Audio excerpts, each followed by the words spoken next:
Hello বন্ধুরা, তোমরা কেমন আছো? আজ আমি বানাবো ইলিশ মাছের আলু বেগুনের ঝোল। প্রথমে মাছটাকে আমি ভালো করে ধুয়ে নিলাম।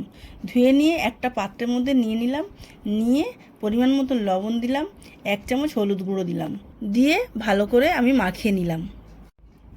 কড়াইতে সর্ষের তেল দিয়ে আমি ভালো করে গরম করে নিলাম।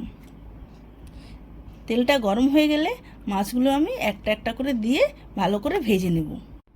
ভেজে নেওয়ার পর আমি মাছগুলোকে একটা একটা করে তুলে নিলাম, নিয়ে সাইড করে রেখে দিলাম। ওই তেলের মধ্যে আমি বড় সাইজের একটা আলু কেটে রেখেছিলাম, সেটা আমি হালকা করে ভেজে নিলাম। একটা মিডিয়াম সাইজের পেঁয়াজকে ছোট ছোট করে কেটে রেখেছিলাম, ওই আলুর মধ্যে দিয়ে হালকাভাবে একটু ভেজে নেব। একটু ভাজা হয়ে গেলে 1 চামচ হলুদ গুঁড়ো দিলাম, 1 চামচ দিলাম জিরে গুঁড়ো, আর 3-4টে চেরা কাঁচা লঙ্কা দিয়ে হালকা করে একটু আমি ভাজতে থাকবো। সবজিটা ভাজা হয়ে গেলে আমি 3 চামচ সর্ষে পোস্ত বাটা আমি এর মধ্যে অ্যাড করলাম, করে হালকা হাতে এটাকে একটু ভেজে নিতে হবে।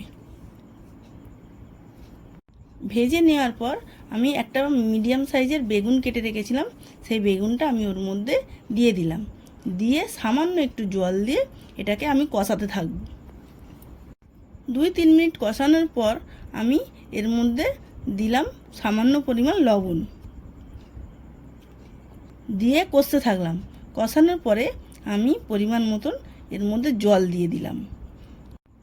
জল দেওয়ার পরে 10 থেকে 15 মিনিটের জন্য সবজিটাকে আমি ফুটতে দিয়ে মিডিয়াম আঁচে রাখবো আর ঢাকা দিয়ে দেবো।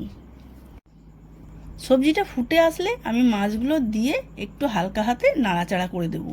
ঢাকা গাঢ় হয়ে আসলে আমি হালকা হাতে একটু নেড়ে চেড়ে একটা বোলের মধ্যে ঢেলে নেব।